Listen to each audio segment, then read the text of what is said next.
In the aftermath of the battle on Korriban, the disappearance of Bane was a footnote in the Jedi Council's report.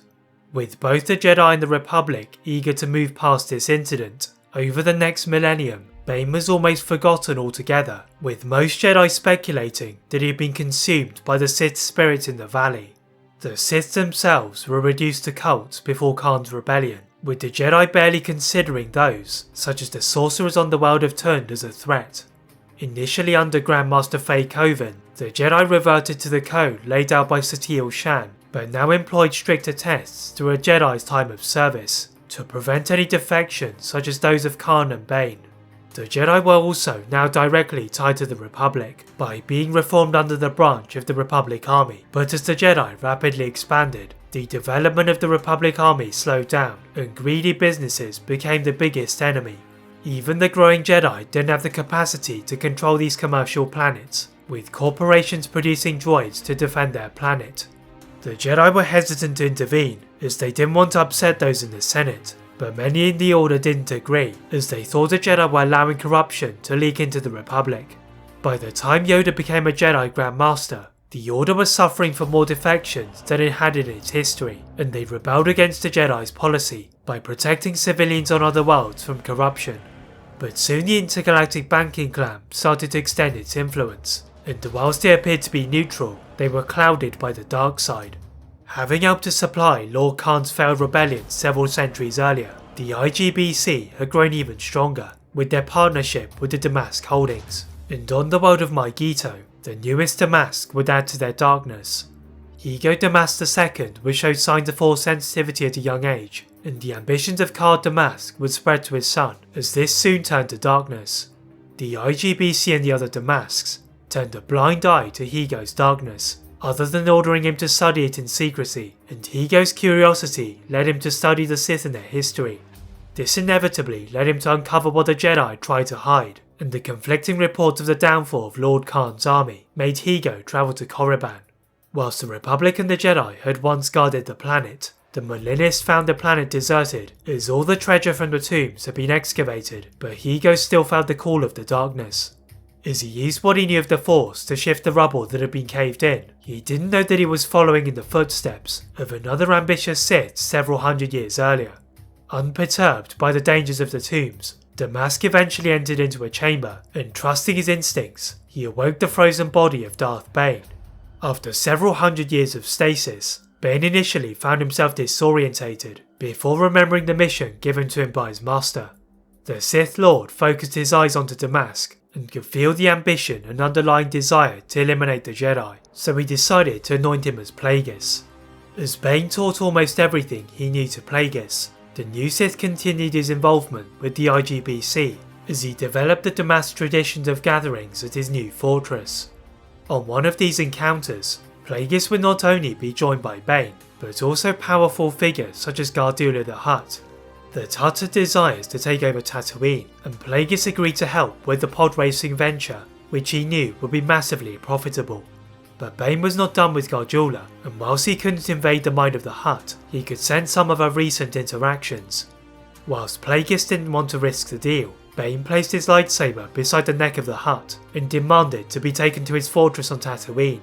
A confused Plagueis followed his master as he choked Gardulla's Nikto guards and accosted the Hutt in his own ship. Once the Sith arrived outside of the fortress, they both sensed a powerful presence in the Force, and in the dungeons was Anakin Skywalker and his friends. Bane resumed his attack on Gardulla, altering the terms of the negotiation to include Anakin's freedom, but Gardulla hesitated. As the Sith were trying to break the Hutt, they didn't notice a shadow behind them. The Jedi Quinlan Vos had been undercover in Mos Espa and had heard about the disappearing children, so when he saw the ship of Gardulla, he knew the events were connected. Having made his way to the dungeons of the fortress, Vos managed to hide his shock at two Force users intimidating the Hutt, and immediately alerted the Jedi Council. The report from Vos shocked those on Coruscant, but with the distance between Coruscant and Tatooine, the Jedi had to find a faster solution. The answer was forced onto the Jedi when Vos saw Gardulla's neck being sliced open by the Sith, and a mix of Nikto and Gamorrean guards rushed out into the hangar. Vos saw the Sith dragging a young boy whom he saw from his time in Mos Espa, and he could now sense the boy was strong in the Force. Knowing the boy had to be freed before leaving the planet, Voss decides to leave the fortress in his ship and travel back to the heart of Mos Espa. As the settlement started to descend into panic, at the sight of Gargiula's guards running towards them, the Jedi took advantage by taking the deactivation wand owned by Watto in his workshop. Then as the Sith made their expected journey to Mos Espa, Voss quietly hid in the shadows and watched Watto's workshop being set ablaze in anger. Through the flames, you would hear the voice of Shmi Skywalker and realise she was in immediate danger, not from the fire but from the Sith. The Jedi used the Force to pull Shmi around the flames and into a safe location, before informing her of what had happened to Anakin and his ambitious plan. Voss knew that the Sith couldn't leave the planet, but he needed to store time before the other Jedi could mount a rescue, so he and Shmi had to abandon Anakin for now and travel to a cave in the Jundland Wastes. Voss would regularly search the skies for the Sith's progress, and as they searched the sands, their time was running out. On the 10th day, Voss's patience had paid off when a small shielded vessel approached the coordinates given by the Jedi. Out stepped Master Windu and Plo Koon, surrounded by a clan of Jedi Knights, and even with the sand swirling around them, they could see the smoke rising from the Sith's destruction. The Jedi split into two groups, with Voss, Shmi and two Knights going to rescue Anakin, leaving the others to apprehend the Sith. As the strike team travelled to their landing zone, Windu could sense the nerves of his fellow Jedi, so he assured them that they should be confident, with both their strength in numbers and past history of defeating the Sith. As Windu finished his speech, the ship suddenly rocked, and at the front, the pilot was slumped over the controls. The Karoo Master ordered everyone to jump, and they quickly tumbled into the sands. As their ship crashed into a distant dune, the Jedi looked up from the bottom of the valley to find the Sith peering over them. Bane and Plagueis weaved their hands in a pattern, and the sand beneath the Jedi ascended like a cyclone, forcing the Jedi to leap onto the side of the sand dunes. As many of the Jedi struggled to climb the dunes, Mace Windu used Force speed to run up the dune, and with his purple lightsaber ignited, he charged at the Sith. Plagueis reacted by sending a force wave of sand, and the Jedi stumbled into a vaporator, before rolling to dodge a fire-orientated attack. Plo Koon soon climbed his dune to help Windu, using his own electric judgment to distract Bane, but this only angered the Sith Lord. As Bane prepared to burn the Keldor Master, the ship of Voss had returned from its rescue of Anakin, and the surviving Jedi made for a quick escape. Voss was finally able to deactivate the transmitter chips, and Anakin and Shmi were able to leave the torture of Tatooine. On their return to Coruscant, Windu presents the report of their rescue, and it was worse than the Council could have dared to imagine. Whilst the rumours of Bane's disappearance have faded over time, the hologram of the hooded man couldn't hide the distinctive scarred face of the fallen Jedi. As the Council dispatched scouts and investigators to trace Bane's previous steps, the Jedi were trying to identify the identity of Plagueis. The only clue they knew was that he was of the Millennialist species, so dispatched Jedi Master Dooku and Qui-Gon Jinn, despite Qui-Gon wanting to study Anakin. Under the pretense of organising a mining deal with the IGBC, the two Jedi are allowed through the blockade, and they are guided through to the city of Jygat and one of the IGBC's bases.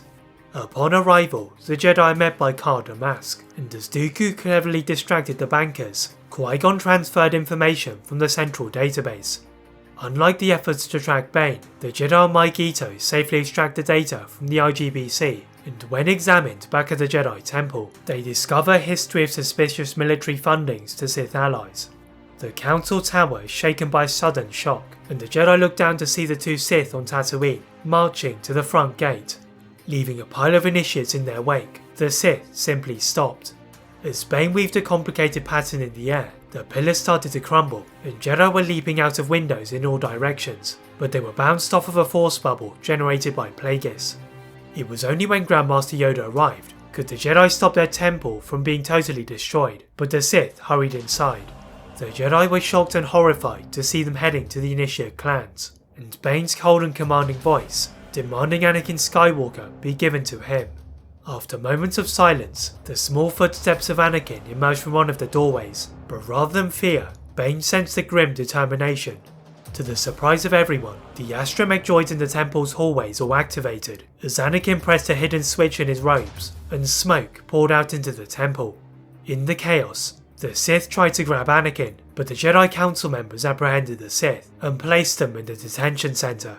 The Council debated on the fate of the Sith, and using a method that had not been used in several millennia, they used their powers to sever the Sith from the Force, then gave them to the Republic. As the former Sith were tried for their crimes concerning the IGBC, the Jedi were busy rebuilding the Temple, and the heroics of Anakin Skywalker were spread across the galaxy. The Initiate was hailed as the Chosen One, and away from the Temple, he would be praised by senators and regents, until he met the Queen of Naboo.